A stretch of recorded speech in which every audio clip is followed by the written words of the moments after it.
Дело в том, что сам Советский Союз уже к 90-му году и раньше, чуть раньше, до прихода Горбачева к власти, он уже стал, значит, деградировать. Ситуация была такая, что по всей стране не было продуктов. Мы уже чувствовали, что все это какая-то вот трагедия наступает.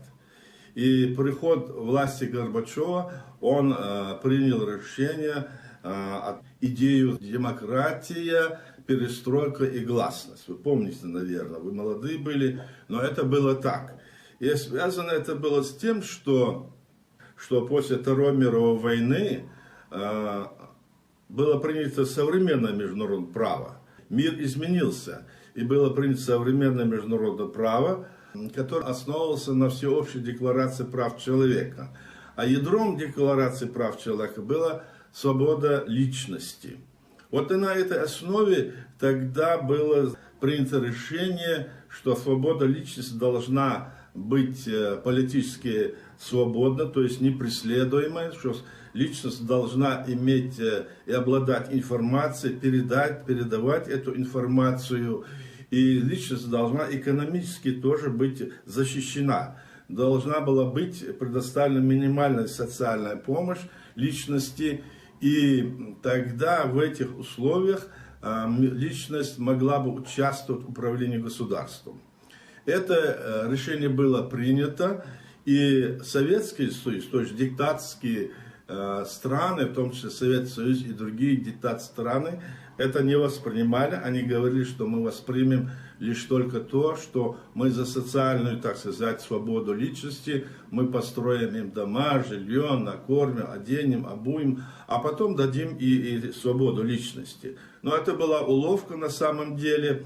А для тех, кто понимал это было то, что если свободу дать личности, то народ имел право выбирать свободу в своем государстве, власть. А власть не хотел отдавать диктатор, как вы понимаете, ни Сталин, ни остальные диктаторы не хотели отдавать.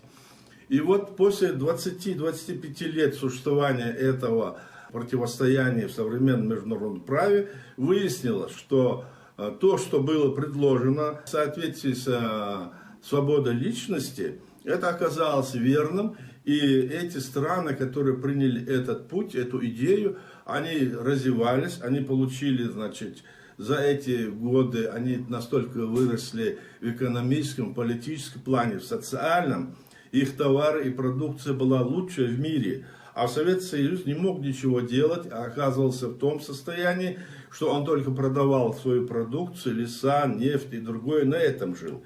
И когда цены упали, и Советский Союз оказался как бы голым, король оказался голым, и он находился на грани развала. И когда вот это все было обнаружено, Горбачев и принял то, что я говорил, перестройка, гласность и демократия, вот эту линию. На этой основе, да, в апреле 90-го года принял 3 закона, не СССР, принял 3 закона, согласно которым все автономные республики становились союзными республиками. Они получили статус союзной республики. Эти документы есть. Это все прячет сегодняшняя Россия, она не говорит об этом. Согласно этих документов, значит, 20 автономных республик Советского Союза стали союзными. И на территории Советского Союза тогда стало 35 союзных республик. 3 республики балтийские Советский Союз признал их независимость. И осталось 32 республики. Это был апрель 90-го года. Потом в ходе всей вот этой линии, которую приняла верховная власть СССР, и РСФСР, и другие все республики принимали декларации.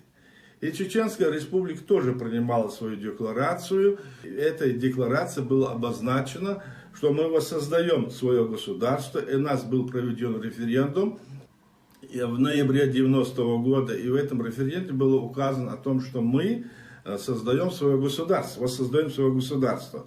Имелось в виду, что в 18 году была захвачена Горская республика, которая была признана многими государствами Европы, там Турция, Польша и другие.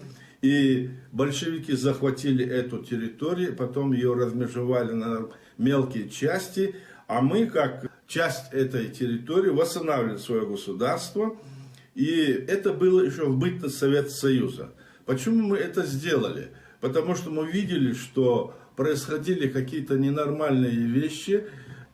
Тот путь, который обозначил Горбачев, против него выступили ГКЧПисты, окружение Горбачева. Затем к нему подключился Ельцин. Он издал указ о том, что это 61-й указ, в котором он подчинил себе своим указом все министерства СССР, в том числе силовые министерства. Это было незаконно.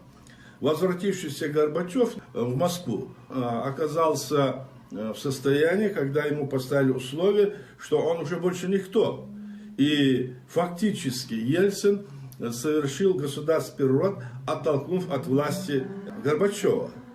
И что они дальше делают? Дальше они в декабре 1991 года разваливают Советский Союз.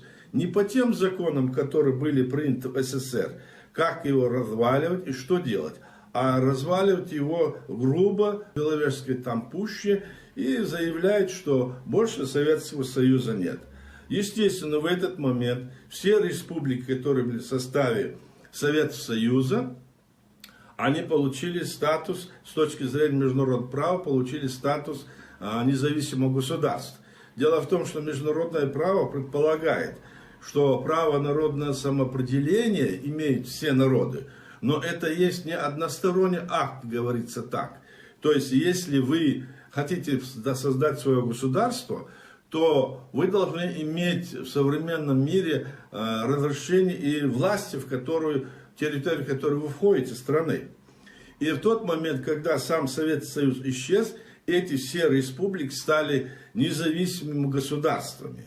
Поэтому наша республика, которая приняла решение о том, что мы создали свое государство, избрали власть, президент, парламент, все атрибуты власти. Как только Советский Союз развалился, Чеченская республика оказалась со всей атрибутикой и имея все при наличии все эти, как говорится, полномочия. И в 1992 году, 12 марта, мы уже приняли Конституцию суверенного, независимого демократического правового государства.